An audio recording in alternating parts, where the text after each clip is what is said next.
Portugal. Portugal. Portugal. Portugal. Portugal. Our vegetables are like rock stars.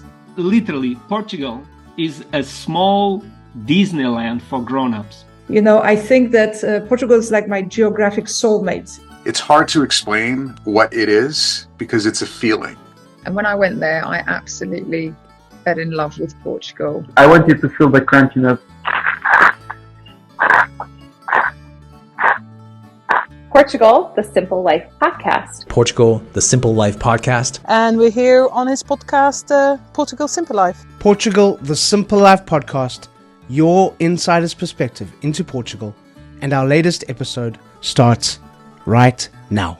Your thing about a simple life just kind of went like, boom, like got me right in the head and everything. Because that's, really what, as a time, as thing. And what did I tell you when we were getting on that plane? Because I was already so smitten with this whole idea. Oh, this was the thing that killed me. So he made it. He was so smitten with the idea, but he put it on me, and he said, "Just so we're clear, we're not getting on a plane and going over there to write a check." And I was like, "Of course we're not going to go write a check. Why would we go over there and write a check? That would be ridiculous to go over there and write a check."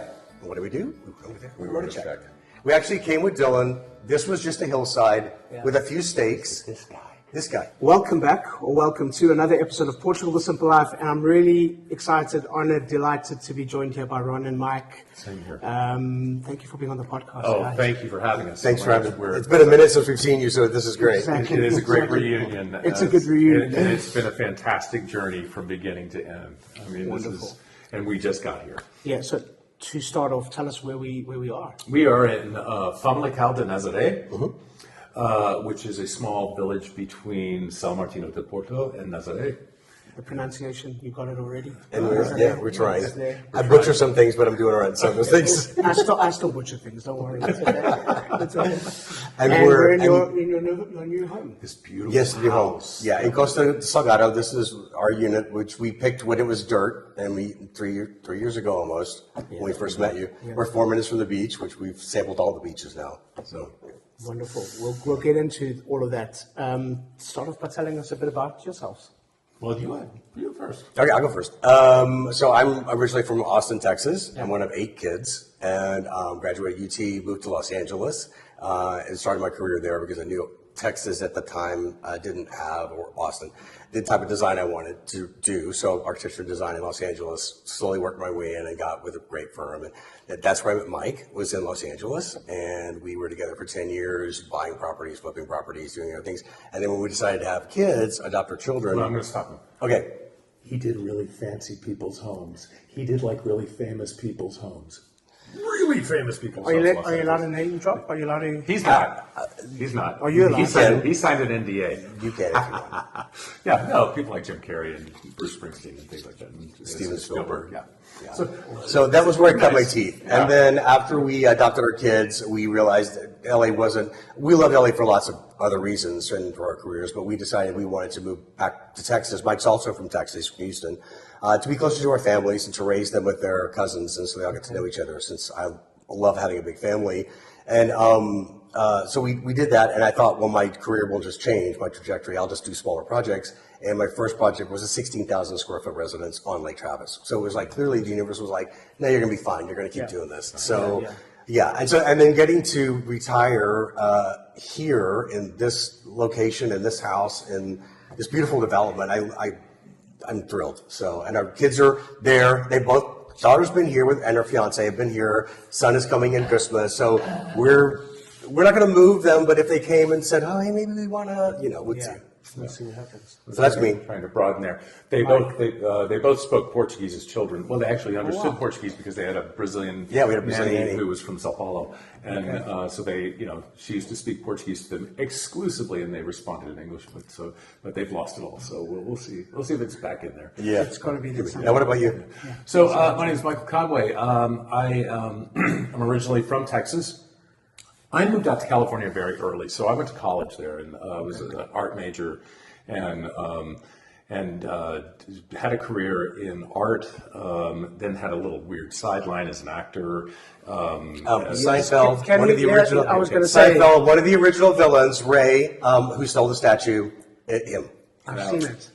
It's dark hair, a little different. It was 34 years ago maybe. Amazing. So it's been a minute. So if I don't look like this, nobody does after 30 years. Exactly.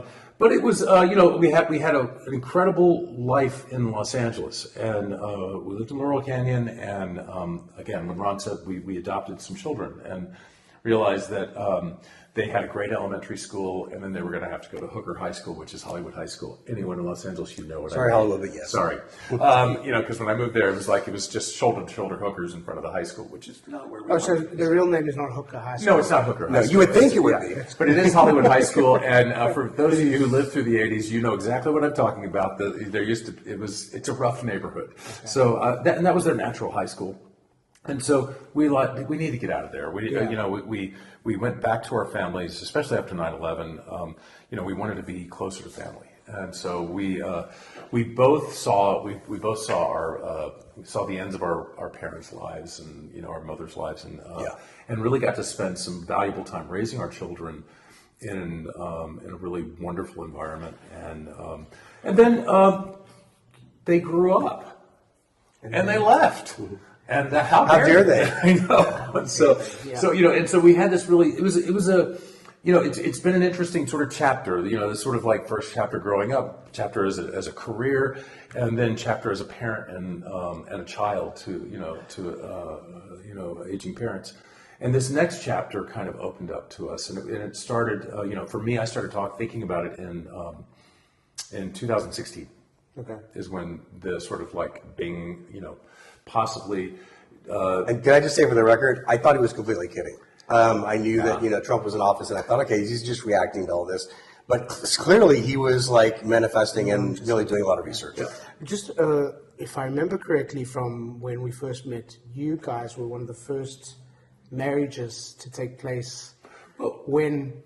It was first yes, in New York. As soon as it was legalized in New York, we flew to New York because I know that's his favorite place in the world. And he had always sort of been like, we had a lot of legal protections in place for our children and things that we didn't have because we couldn't be married before then. And then when it became available in New York, I said, hey, listen, just to say we're two guys talking, if we could go to New York, get married, would you want to do that? Yeah. And we did. And a lot of people got married before us. The thing that we really were the sort of like part of the front line of was adopting. That was really the stuff that was, there was a little group of men that used to gather in Beverly Hills in a park, bring potluck and everything we talked about. And then bring their babies. How are we going to adopt? How do we do this? So that was an amazing adventure. So. Okay, so let's talk about the latest chapter. Wow. Yeah. What's happened? So you came up with the idea. Well, what's happened that brought you to this point? Well, I first. I'm gonna let you tell your story. 2016 happened, and I just all of a sudden started thinking, I don't recognize where I am anymore, I am American. I am like that, but I stopped recognizing the kindness.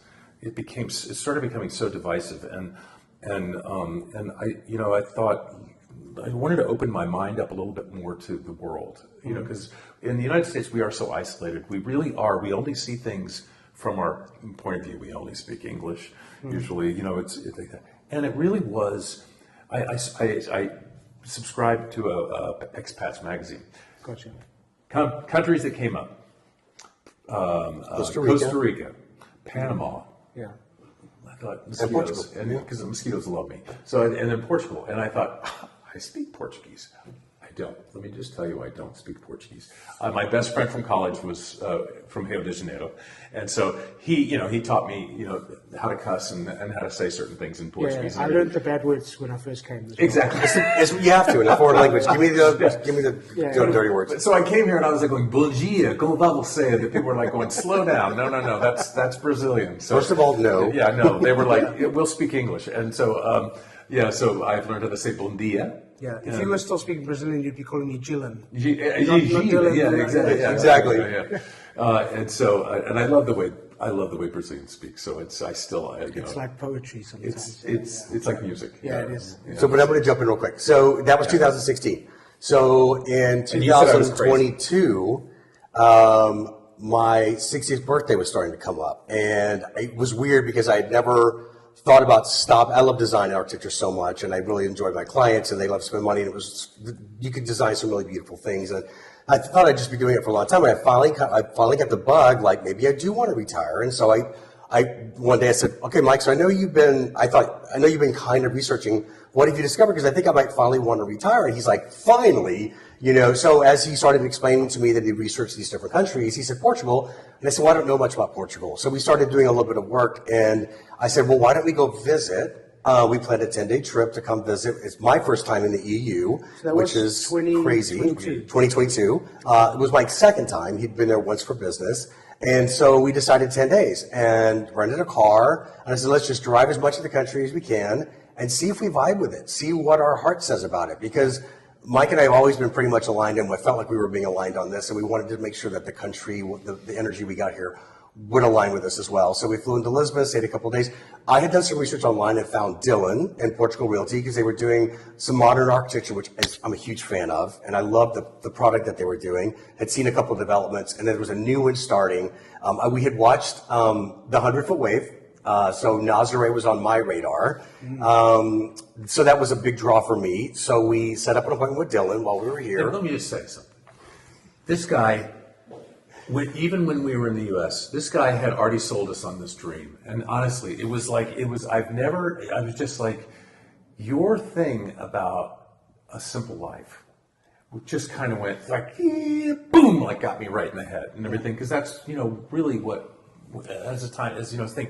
And what did I tell you when we were getting on that plane? Because I was already so smitten with this whole idea. Oh, this was the thing that killed me. So he made it, he was so smitten with the idea, but he put it on me. And he said, just so we're clear, we're not getting on a plane and going over there to write a check. And I was like, of course we're not going to go write a check. Why would we go over there and write a check? That would be ridiculous to go over there and write a check. And what did we do? We went over there. We wrote a check. We actually came with Dylan. This was just a hillside with a few stakes. This guy. And we walked the properties. We picked out which one was ours. And then 4 minutes over the hill to our beach, we call it our beach, to the beach, we sat there and we said, let's really think about what we're going to do. And then we went back to the Airbnb, which we had rented as a Portugal Realty property, so we could A, see the construction. Very good idea. B, see how it was maintained. Yeah, it was a brilliant idea. Got in the hot tub with a bottle of champagne, and we said, pros, cons. Let's do the list. And honestly, the pros were just heavily outweighed. And we did. We stayed in one of your properties in Salir de Porto. And we got a feel for what this was like, and it was like, this is incredible. The build quality, that was really important for us to see what the build quality was and how it felt inside, and especially especially for me, because my standards have done this my whole professional life is way up here. So I just wanted to make sure that we weren't, that what we thought we were getting is really what we were going to get. And I really felt like that walking through I looked at things like how materials terminated, how are what kind of finishes do they use, and it all felt really good to me. And, then knowing we could come in and add our layer on top of it and customize it for ourselves and personalize it for ourselves. So with that night, we decided the next day we called Dylan and we met Dylan and wrote him a check. Yeah. Let's take a few steps back. Okay. Sorry, I talk really fast. I apologize. He runs. Let's take a few steps back. You've come to Portugal for the first time. It's your second visit. No, it's I've been to Frankfurt. Okay, to Portugal. Yeah, our first visit to Portugal. Yes. Yeah. You've come with this idea that maybe there's something here for us. On paper, everything looks interesting. Right. But you wanted to feel you said you wanted to feel the place. Yes. Yeah. What did you feel as you got here? What did you feel that kind of went? Okay? So it's interesting you say. So first night we stayed in Lisbon at the hotel. I think the thing that hit us both right in the face was we got into bed, turned the TV on, and there was no Trump. It literally was like there's a world that exists without the chaos that is happening at that time, back in 2016, much less what's happening right now. And I think we both just really, for the first time, just breathed a huge sigh of relaxation. Opening our perspective to the world it is a big world. Yeah. And it's not all done at this sort of like teeth gnashing pace where you have to keep going and you have to keep going. Yeah. The people, the pace, when you eat at dinner. So just so you guys know this, when you eat at dinner in the United States, it's like, come on, turn, let's go. You're next. Turn the table. We got to move. Everything's about the tip, and we got to make our money. Everything. You sit down for dinner, usually later than we usually eat, and they expect you to spend the evening there. Yeah, I mean, to interject, I've got to say, because like I was saying before we started recording, I was in the US 2 weeks ago for my first time. We went to Cheesecake Factory. One of our favorite places. It's actually it's fun. Yeah, really good. It's really good. Yeah. The amount of times that the waiter comes over to you and goes, everything okay, all good, it's actually stressful for us coming from Portugal, because you don't see, you actually have to try find your waiter at the end of the evening. Oh, absolutely. It's new for us. You've got to look for the guy. Where are you? We want to pay. Or he's probably gone, he might have gone home already. You need to find one of his colleagues. And I found they were just trying to turn the tables as quick as possible. And I was like, eating shouldn't be stressful. Eating shouldn't be this The first time that you and I we went to lunch. We had that Leitão place. Yeah, right down in Famalicão. And I learned and everything. You had to sit there and you were like going, "Faz favor."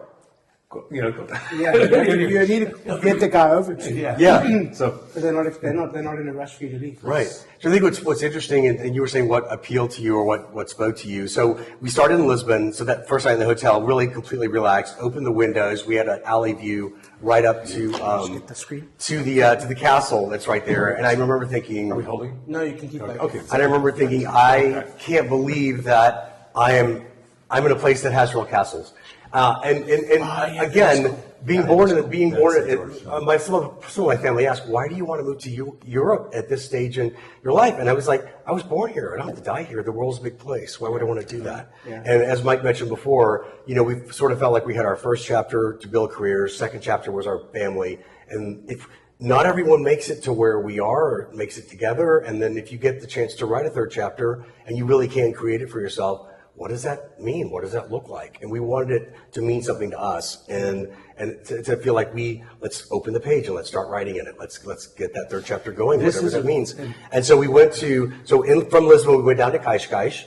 I call it Cash, because it feels like Beverly Hills on the water, which is fine. I mean, those are my clients. I get it. We've lived there. We've done that. Didn't really want to do that again. And they kind of started up the Silver Coast. And made our way to Peniche, which is more of like a surf town, which was fantastic. And Exeter was beautiful. And then kind of worked our way up to São Martinho, which is where Mike fell in love, and Nazaré, which is where I fell in love, and Famalicão. It's right between these two cities. So after we wrote the check for Dylan, we completely vibed with this area. This felt like we were home. This 100% felt like this is where we wanted to land. You'd also gone down to the Algarve. Well, just to confirm that, we also booked a hotel in the Algarve where I was going to actually spend my birthday, and just to also make sure that we really got a feel for all the country. We didn't get to Porto, so that was a one miss. Went to Algarve, and for me, it just felt like California on the beach, like Los Angeles on the beach. It was just too developed for me. It just didn't speak to me. I had a fun time there, but just didn't want to live there. Yeah, it was nice. I mean, and the heat's nice, but we've been in the heat. The heat there is a bit extreme. So I know before you came, we had a couple of Zoom calls. Mm-hmm. We looked at the which were super helpful. But then you arrived here, and we came to the site. There was nothing here. It was dirt. No, we didn't have roads. No.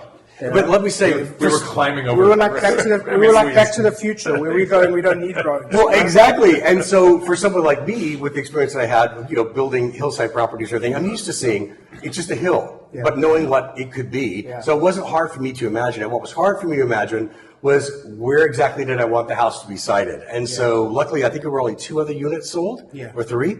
So we had a lot of opportunities, and for me, it was, do I want to go back up on the hill for the higher view? But then that meant I would have houses in my view before I saw the view, or to go down at the bottom where we would have a view and it would just be us and then everything else spread out. And so I love where we picked, because you look from our house and you look out over the valley and with the sun rises and it's all misty. It's crazy. It's incredibly magical, and again, the United States only has a history that backs up a couple hundred years and everything. When you live in a place that, the history in this country is like when you go to Óbidos. Oh my God! We fall in love with Óbidos. Óbidos is this incredible castle, and this, and the history and everything of this country. And I've been completely fascinated with the history of this company. Boy, is it complicated. Very, very complicated. So, but it's a beautiful country. It has a beautiful history. And I we just fell in love with everything about it. Yeah. The language, the people, the food. Oh my God, the food. Yeah. We'll talk about the food. Yeah. You mentioned castles, and that was one of the things for me, because in South Africa, again, not a very old country, not as old as Portugal, certainly. And the history that was there, a lot of that's been kind of buried under the surface. Yes. Because, there was a rough history in South Africa. And then coming to a country where you had castles. Like, I grew up watching He-Man and Castle Grayskull. Yeah, you know, and, yeah, exactly. And then you come here and there's more than 300 castles, and you can go into random villages where there might not be a lot in the village, but the village has a castle. You know? Yeah. But that history is interesting, because the more that I've been living here, the history contributes so much to the way that people live. Yes. Here, and the way that they deal with each other and deal with people, and the history, even though so far behind, is still fresh in their minds. Yes. They don't forget 25th. They don't forget 25th of April. Yeah. Yeah. Like, and they will never let their kids forget it. No. And they don't take that freedom for granted. We talk, you always had the US, the land of the free. When you got here, did you feel freedom? Yeah. Did you feel, I know it's a very kind of layered question, but did you feel like you had freedom here? You talk about rebuilding a life. I felt acceptance, which is really kind of what's becoming more difficult. It's becoming more divisive in the United States. I'll tell you an interesting story with that. Anna, we may just sing her praises most of this time. Anna told a story. Anna was raised in, she's Portuguese, from this area, raised in Long Island. Very much kind of trapped in the middle and everything. She told me, she gave me some beautiful perspectives on how her mother, and her grandparents didn't speak on the street. They weren't allowed to. They weren't allowed to. Yeah. So the freedom that they feel now is like they give that grace to other people as well. Yeah. And it's a beautiful thing. And you felt that? Felt it immediately. Yeah, it's funny. When you said freedom, I don't see it as a political freedom, because I never felt like I was politically unfree in the U.S. I feel like freedom is just to be yourself, just to relax, because as Mike was saying, the U.S. is like, are you producing? Are you going forward? Everything is boom, boom, boom. Like, what's your next thing, right? Which is fine, and it's great if you want to move there and build a career. But after 60-something years of it, it's exhausting. It grinds you down really finely. Excuse me. And you don't get a gold watch. And you don't get a gold watch. And so just coming here felt like, as I joked to Mike, I said, let's go build a fort. Right, this feels like we're kids playing in the forest, and like, let's go build our fort to live in till we die or till we do our next thing. Yeah. And this is, for us, it's a way to kind of just calm back down and remember what it was, the fun we had as kids. Yeah. What that's like. Coming back to the fort in the forest, because when we stood here, there was no markers. It was, guys, for 20 years here. Yeah, honestly, it was. It's from there to there, and you see that pole, that's going to get buried. Don't worry about it. How many times did I text you about that? Not that many as you. Not that many, but a few. But it was still a patch of dirt. Yeah. And it was some 3Ds that you were given, and a floor plan, and okay, now you need to buy this patch of dirt, right? And hope and have faith. Somebody's going to build what that's right. they promised.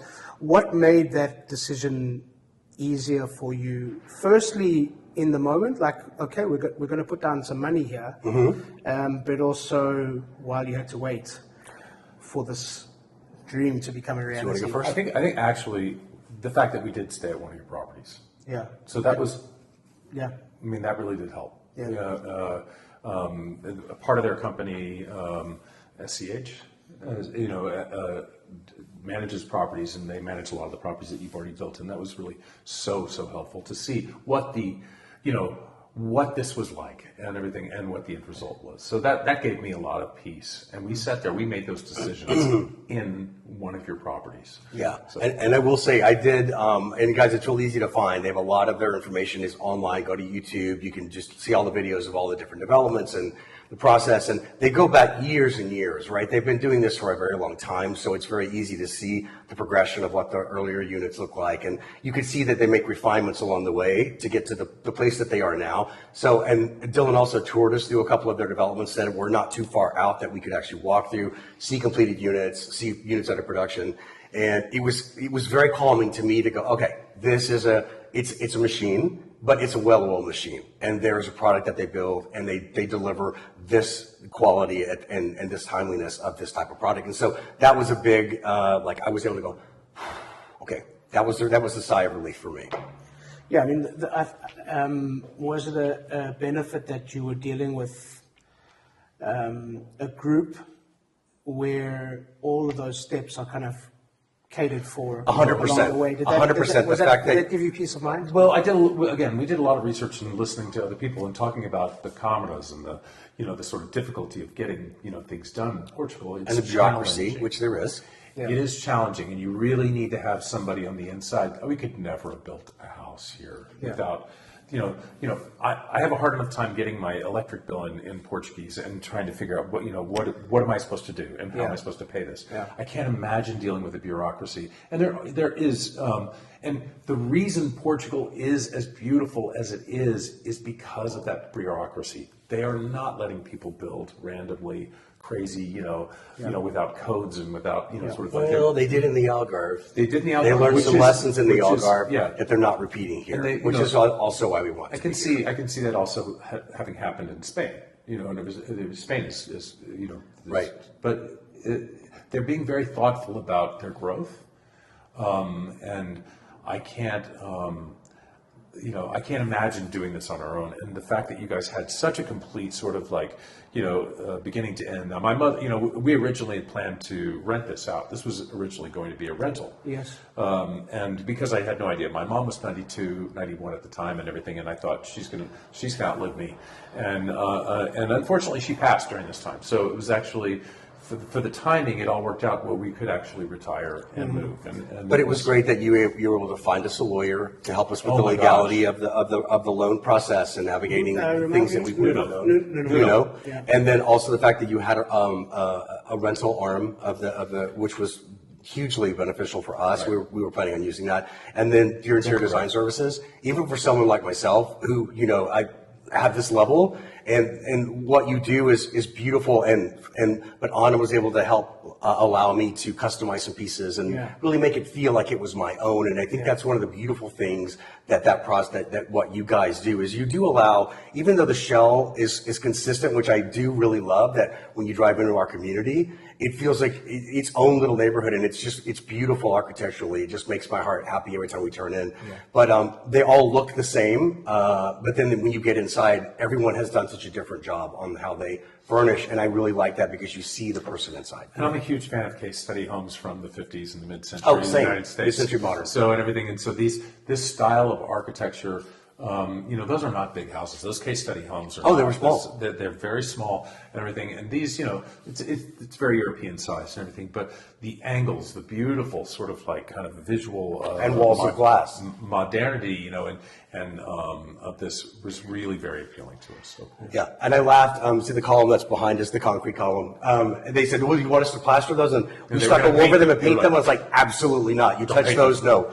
And they were like, "Are you sure?" I think just about everybody's left. Yeah. And they clean them and they seal them, and they're just beautiful. Because I feel like we're in a New York loft that's been plopped down on a hillside in California. And that's like, we just got the best of everywhere that we've lived and that we love about the U.S. here. And you said we talk about the food later. The food. Okay.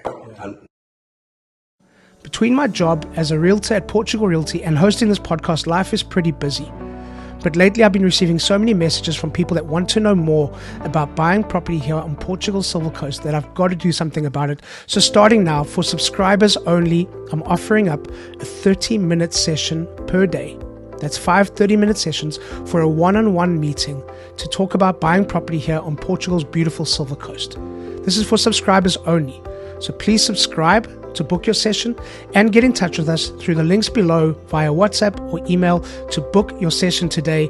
I'll be happy to speak to you. It's for subscribers only and it's completely free.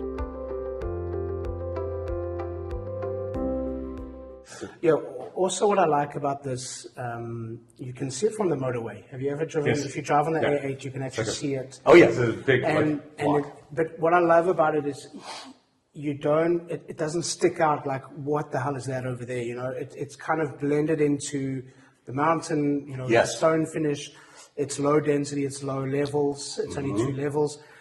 It's not like it's sticking out like a sore thumb. Yes. In the village, and you still got that integration with the village down below as well, which is quite. And quite to your lovely. point, we were on the lot that we're on is fairly sloped. It's a lot of a slope to it, and it's a deep lot, so there's a lot of sloped area, and so that can be challenging when you're trying to figure out how do I take advantage of this without A, spending way too much money, and B, with landscaping so we can actually use it. And so one of the things we were able to do was find a landscaper we were like, here, the pools come with the units, which was nice, so that we had a level area, a pool, and then rough from down there. But we ended up doing grass, and we've got like different levels, and we actually have a citrus orchard, which is crazy because that was not something that we ever planned on, but it's like, hey, let's put an orchard down there, and it feels more like a park. And the thing I like is that when you look out of our home and you look at the forest and the valley beyond, our yard actually blends down and rolls right into the forest beyond. So it feels like we added value to that landscape instead of taking it away, which was, you always want to add value. I think when you go in and disturb something that's beautiful, you want to make sure that you blend into it and you don't take away from it, to Dylan's point. Yeah, yeah, exactly. And that was important to you guys as well. Very important. I remember a lot of our early conversations was, we don't want to be those tourists. We want to blend in. Absolutely. We want to contribute. We want to be part of something here.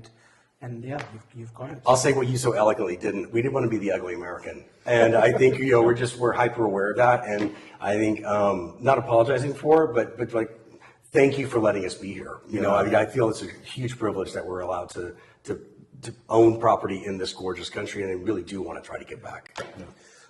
What is it that you loved and love so much about this particular? Because we're talking about an 11-kilometer stretch. It's not between São Martinho to Porto and Nazaré. Oh yes, with your spot here in the middle. What is it that you first? Let me ask you twice in 2 levels. What first appealed to you about it? Because first you mentioned that you'd watched the 100-foot wave. Yes. Yeah. And that you'd seen the documentary, and that you were taken with this area. So what was it on paper that appealed to you? And then once you got here, what was it that? Well, I don't know that we really understood on paper anything. I did. But just the topography. If you look at the ocean line, which is how I was viewing it, Nazaré down to our Costa Beach, which is right behind us, and then São Martinho.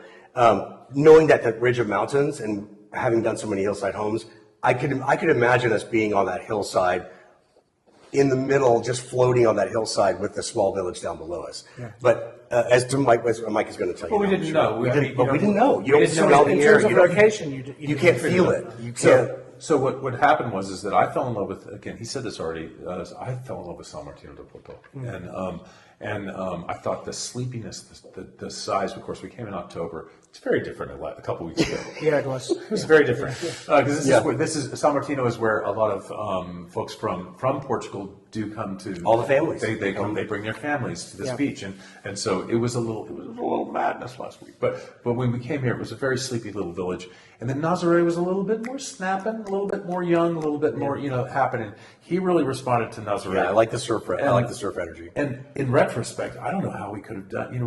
We never would have been able to choose between the two. So we ended up right in the middle. So which is perfect for a sleepy little spot. And we didn't come here to,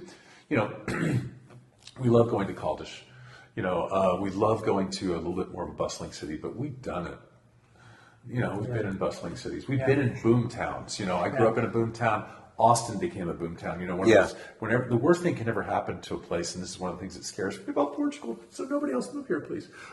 Is that no? Don't say that. We were. Don't say that. No, hold on. Because we lived in Austin, and every list for the past 20 years was move to Austin, and boy, did they. And Austin's almost unrecognizable from 20 years ago. But I'm just going to say, as one of the tourist advocates for Portugal, I'm just going to say, if you do want to come, you can break bread with us. We'll show you how to find wine. This is an amazing place. So yes, please do come. The food. The The food. food. Oh my God. Okay, so I love fresh seafood. And when we came here, honestly, it was like anything you order was swimming in the ocean that morning, and then it's on your plate. And so I'm completely in heaven. I remember they served me a salmon that was the size of my face, and I thought, I can't possibly eat this, which I did.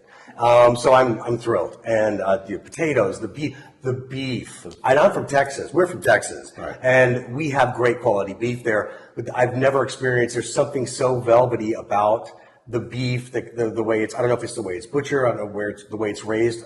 It's on the islands, I believe, Madeira. But it's just, I had a hamburger and I was like, it's a hamburger. And I ate it. I was like, what am I eating? Yeah. It was great. And the veggies and all the stuff that goes with it. Because of the United States, everything is really, I mean, food is processed. Food is, even the best produce I ever had in the United States was in California, and it was really fantastic. So, Yeah. Oh, to be fair, yeah. avocados for like 25 cents. It was crazy. Yeah. Here they're $4. Yeah. €4. So, but the vegetables taste like vegetables, and the food comes from people's farms, and that's a huge. And the bread is miraculous. And it goes bad in about 3 days if you don't eat it, but who's going to let it sit that long? Because it's not loaded with chemicals to keep it, preservative fresh on a thing. So it's spectacular. The pastéis, the little tarts. Oh my gosh. My favorite thing, first thing I get off the plane is those. And we just get them every day. I have them here. The dogs had their first little taste of pastéis. They were like, these are amazing. And so they've been, so if you have animals, the beaches are, there are some restrictions, but they're amazing with the dogs, and Yeah, well, Salgado Beach for the dogs is the best one. Oh, it's so good. There's no restrictions; you can just go. We let them free, and honestly, they were just like, they took off running and got so far away from me so quickly, turned around and went, "Oh my God, Dad's really far," and then ran back really fast. And I'm like, "Guys, you can run the whole beach. Even for it's them, fine." it's adapted. Oh my God.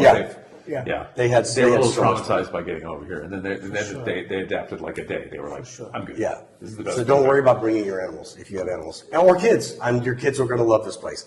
So it was interesting talking about history. Our daughter and her boyfriend at the time came to visit for 10 days. We came over and showed them. We got up to Porto. We did the whole country. He had staked out a castle because he loved the history of Portugal in Bragança. Okay. And it was right on the edge of Spain, and so we stayed in a little village there, and we toured the castle, and it was insane to walk through. That's very different than Óbidos. It's much more of a like an enforcement type castle where you could tell there were battles, and they had the armor, and oh my gosh, you guys, the armor was like for little tiny. It was people. Scale. The Portuguese people must have been this big. I remember seeing an opening in the floor that they had a grate over, and I was like, wow, is that for ventilation? And they were like, no, they poured hot oil on people that were villaging. And my son, like, I showed my son the picture, and he's like, Dad, that's where they poured the hot oil. Like, even he knew it. I was like, sorry, I didn't know I that. think video games teach things. The design features of the castle, once you dig into them, are quite brutal. Yes, they are. Yeah. Well, and they need to be. They needed to be. Yeah. But the open air markets, the vegetable, all the stuff. Yeah. Eggs. Oh my gosh, the eggs. Eggs? Yeah. Ours are yellow. The yolks are orange or red almost because the chickens eat like bugs and all the things you're supposed to be eating, so the eggs taste like eggs. They taste like eggs. Yeah. What I know the getting over here with the dogs and everything was hectic. What did it feel like walking into this? To the house? Into the house. So it's so interesting. I had come back in March because our unit was completed in March, even though we weren't ready to move. So I flew back just by myself because Mike was in Las Vegas at a big convention, and so walked it with the lawyer and with press props people, and we did the walk through, the sign off, and so I had seen it completed. Mike had not seen it completed and furnished. I just sent him photos, and he was like, "I can't believe this is our house." I said, "I can't wait for you to see it." So you tell them what it was like walking in the first time. We had a lot of, there's a lot of documentation, a lot of communication. People, Audit sent an incredible amount of photographs. They'd sent us things, and we would see, different stages and things like that. But when you get into it, there's a reality scale shift. In some ways, I was just like, oh my God, this is much smaller than I thought. In some ways, there's so much bigger. So it was really just my imagination trying to match up my imagination with what it is. Yeah. But nothing compares. And you know what? After having been in a place where it's 105 degrees Fahrenheit on a daily basis by 11 o'clock in the morning and everything. The weather here is so nice. Oh my God. I was just the happiest human being ever to not just be like assaulted by the air, you know? Yes. Yeah, yeah. And then to walk through, and also and then to walk through and see, oh my God, this is our furniture. These are our rugs. These are our, and the landscaping was completed about 3 weeks before we got here. So that was done, which was really nice. So to feel the whole thing as a complete package. And everything that you and Anna worked together, he and Anna worked together on this, and it was all in theory, and it was all on paper, and it was samples and this and that, and they were like children in play, you know, a thing, just like throwing things down. We're speaking our language, and and everything, and just to see it all come together has been incredible. You've dealt with now coming back and forth. You've dealt with a lot of Portuguese people, the lawyer, your project management, your Anna designing your furniture. You've met people along the way. What do you want to say about the Portuguese? Slow down. Just slow down. Yeah. Those of us who have lived and Anna's a good break because she lived in New York. She was but so she got it. She got it. She could sit there and kind of go bang, bang, bang, bang, bang. Yeah. I got you. You know, I think really slowing down and realizing that culturally, and it's good. It's also for good. A lot of holidays. That was one weird thing. Like we'd sit there and go like, what's going on today? No, everybody's on holiday. Another week. Everybody's on holiday. How many holidays do you guys have? You know. But let me just clarify. Not a bad thing. Not a bad thing. It's difficult for someone outside the culture to understand, but it's great. That's why everybody's so happy. This is culturally one of the things that we're in. It's a healthier sort of like balance of life, and that's the one thing I probably more than anything else is that there's a healthy balance of life. And I think that's been one of my biggest lessons. So what my takeaway from the Portuguese people, incredibly kind. Yeah. Incredibly kind. And I think if you're struggling, trying to do anything, they're more than willing to help you, even if they don't fully understand English. They always are, they're right there to just do it this way or to try to show you how to do it. And I know a little bit of Portuguese. I am going to learn now that we're here and get myself immersed. And I try to use the little bit of Portuguese that I have. And they're so, I don't know if I'm butchering the language or they're just being so kind, but they're like, it's okay. I speak some English. It's fine. So it's probably a little bit of both, but just incredibly kind. It's the only word that I can use, and thoughtful. And I miss that. I grew up in a small town, with all my siblings. And I remember the town being, everyone was kind. Everyone looked out for each other. And I feel that energy still here and it speaks to my soul. Yeah. Very nice. What are you looking forward to with the next chapter?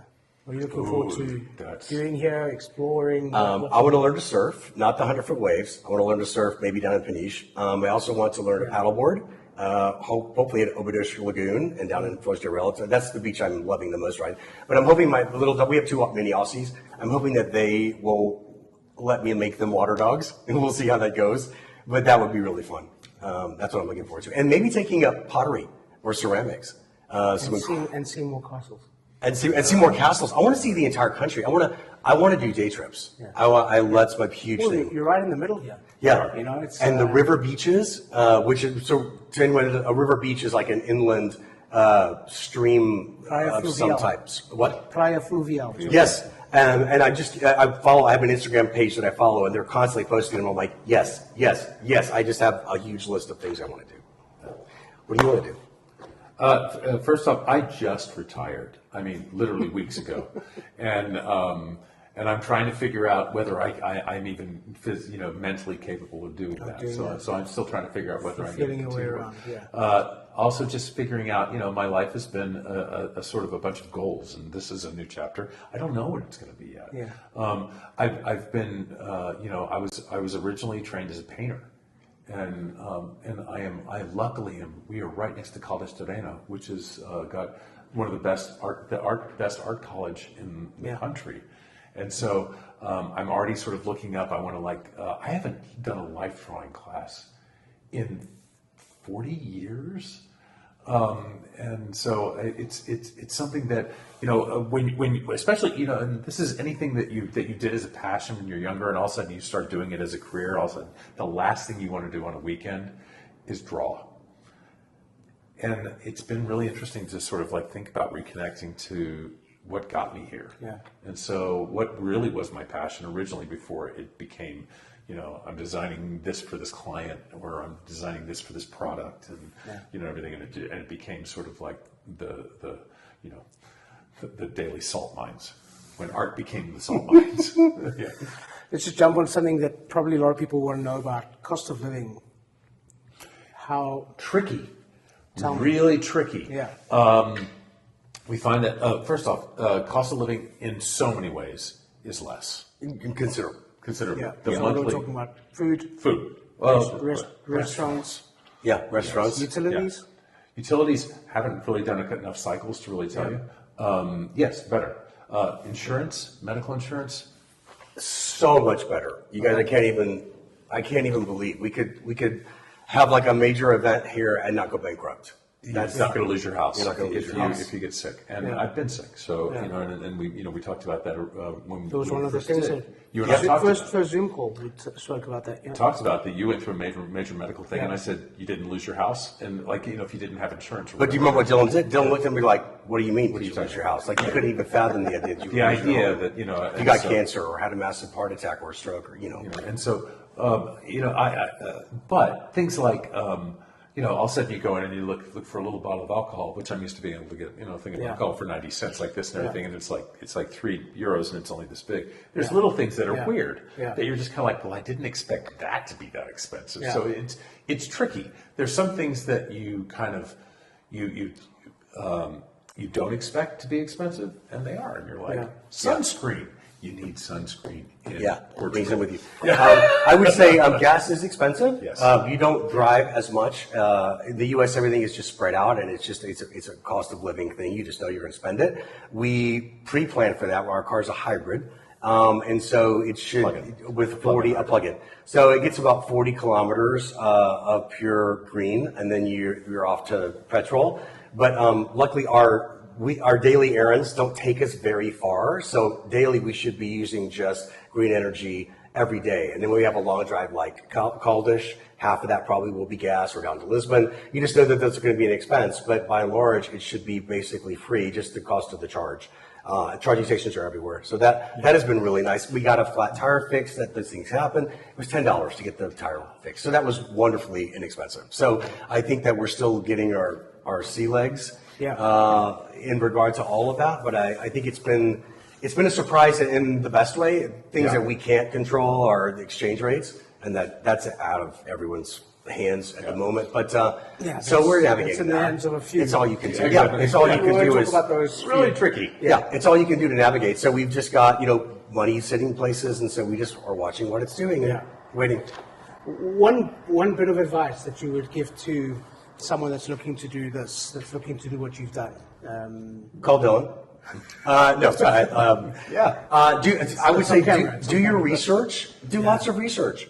And really understand, if you can come visit the country, don't be afraid to rent a car. We did for 10 days. You drive on the same side of the road. Cars are very inexpensive. You can, and that way you can go anywhere you want. If you decide you want to jump off and go to a beach, then you're in your control of your destiny. And it will, different parts of the country feel differently, and it will let you feel where you feel the most comfortable. So I would say research in that regard, but don't be afraid to come and just, backpack it, if you will. I think research, Idealista is a great place to look at different properties and different houses and different pricing, so you can get a feel for what the overall home prices look through the whole country. And then that's how I found Dylan, was through there. I saw some of his things listed there, and then moved over into Portugal Realty. But I don't think you guys are listed on Idealista now.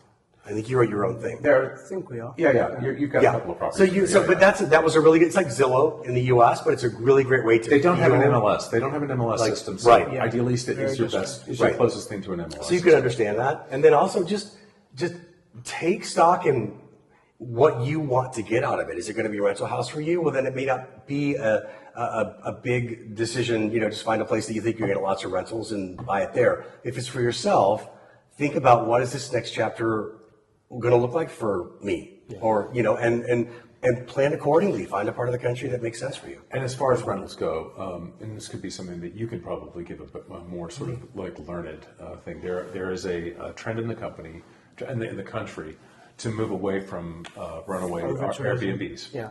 And so it is just be aware that is a thing in the country right now. It's all over the world, actually. It's in Spain and everything else. I mean, it's and rightly so.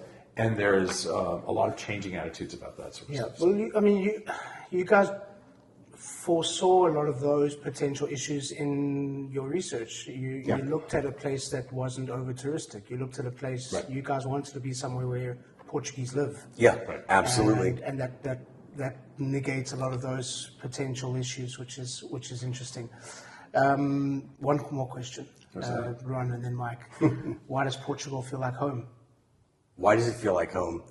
So for me, I'm basically just I'm Mowgli. I'm the kid that grew up in the wild at heart. I'm just a nature boy. So for me, I can walk out this front door and I can cross the street, and there are just acres of hills and trails that I could just walk right into. Yeah. I can breathe and look over the canyon and just know that I could go hiking that mountain if I want.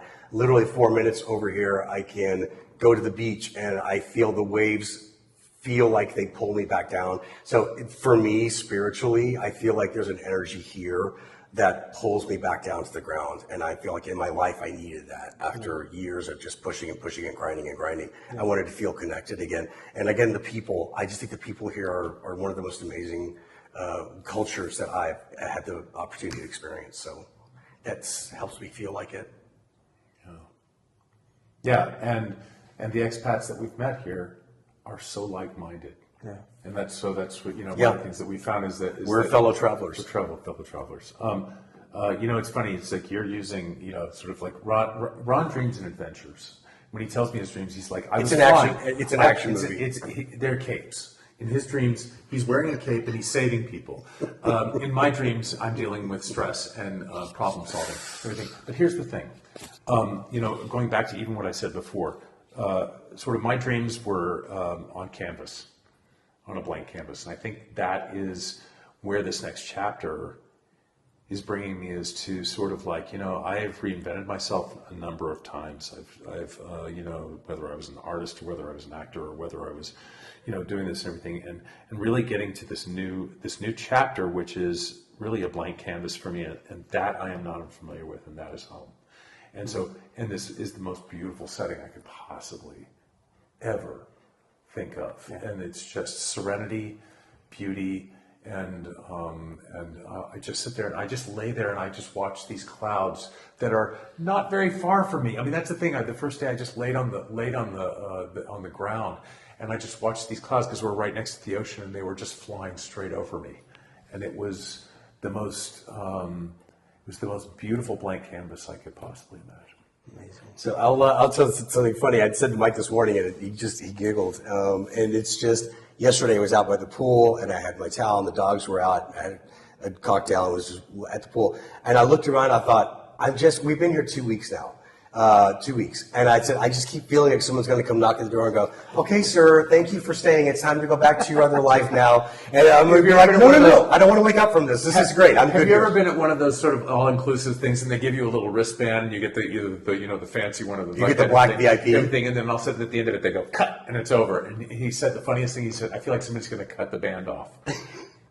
This beautiful experience. There's no band. There's no band. This is it. It's been wonderful being able to accompany you guys on this journey. You're very, very welcome in our country.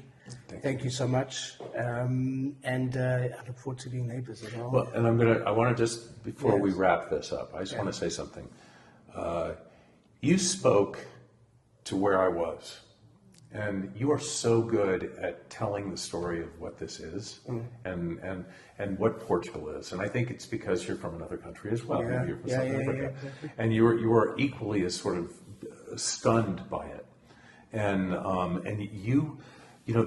videos that he shows that and everything, he does this stuff. And it's this visualizing a simpler life. And and I can't imagine, that's why we kind of went, everything we've ever made in our life, okay, here, go, do it. But you did that, and that is, just going through idealista list and go, yeah, I want that house. It's a totally different experience than what you talk to us about, which is, this is a shift. You breathe differently here.